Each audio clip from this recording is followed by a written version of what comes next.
Later, she drank drain cleaner in a failed suicide attempt. I started having serious suicidal thoughts, and which is something that has never happened in my life.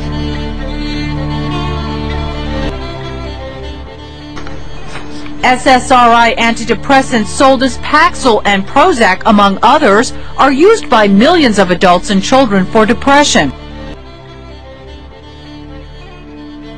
After reviewing 24 clinical studies, an FDA advisory panel now says these drugs cause a small but increased risk of suicidal thinking and behavior.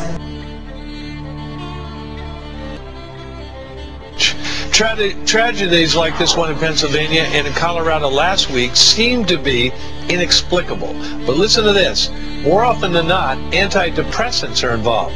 In Colorado, for instance, police found antidepressants in suspects Dwayne Morrison's Jeep.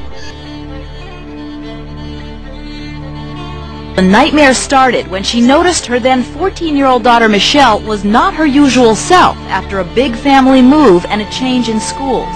It was just a very hectic time. Michelle stopped eating, couldn't concentrate in class, so doctors prescribed first Zoloft, then Paxil, both antidepressants. Instead of improvements, Lisa noticed new problems. Now, lots of new studies show antidepressants not only don't prevent suicide, they actually cause suicide and violence. Why are so many people still taking them? Last summer, Woody was feeling anxious about a new job and not sleeping well. His doctor prescribed the popular antidepressant Zoloft, and after a few weeks doubled the dose. Kim says Woody had no history of mental illness, but soon found himself curled up on the floor. He said he was losing his mind. I didn't know what was happening because this is a guy who's always in control of everything in his life. 5 weeks after Woody started Zoloft, Kim got a phone call. They're like, Woody's dead. I'm like, and I start screaming. I'm like, what do you mean Woody's dead? They're like, he's hanging.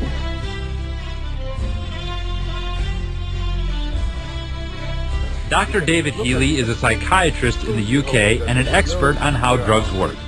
He says antidepressants like Zoloft, made by Pfizer, are effective. He even prescribes them. But he says they can make things worse for some patients and in rare cases cause suicide. While serving as an expert witness against Pfizer in a lawsuit, Healy reviewed unpublished tests of Zoloft on healthy people. When the pharmaceutical companies are given these pills to healthy volunteers who aren't depressed at all, some of those healthy volunteers have later gone on to commit suicide. There must be people out there who have felt these feelings, and nobody believes them because nobody knows that this is real. Absolutely, and the worrying thing is that you may be literally talking about millions of people. Now, Matthew says the real problem with antidepressants is how many people are taking them right now. That's about 30 million Americans. Studies show about 5% of them will develop mania. So if you do the math, that's about 1.5 million potential maniacs waiting to explode.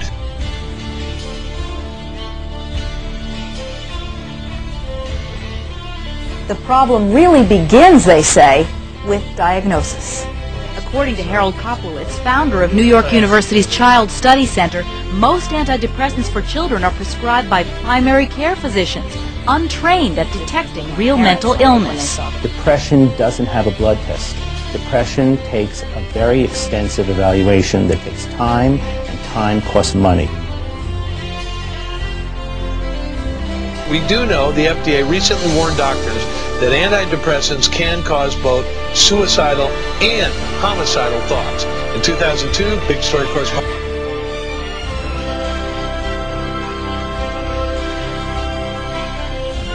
Even doctors say they feel pressure to prescribe without knowing all they should.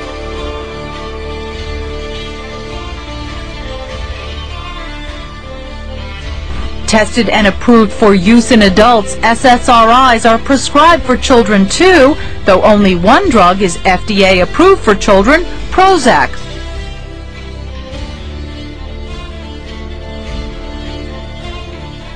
The I-Team has also learned that suicide is not the only problem that experts associate with drugs like Zoloft. thousands of people have complained about withdrawal symptoms while trying to get off antidepressant medication, even though the drug companies say they are not habit-forming. According to a government advisory panel, antidepressants actually increase the risk of suicidal thinking and behavior in children and teenagers. So the panel is calling for stronger warnings to alert parents and doctors about this risk. Had a relative who had a bad time on antidepressants.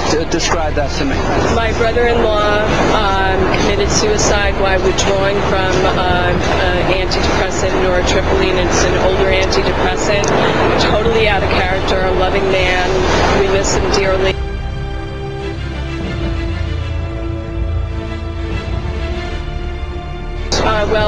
As a founder of Able Child, victims come to us all the time. Their children are committing suicide on these drugs, and we're very concerned. It's a public health issue.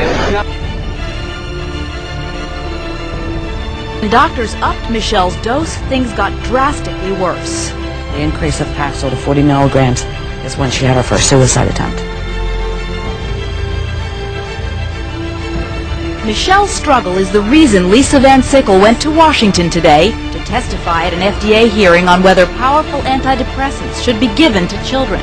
Of the drugs being discussed, only Prozac is actually approved for use under age 18, something Van Sickle never knew. I would never have allowed my daughter to take it. I think people need to be informed about these. I know I wasn't. Woody wasn't.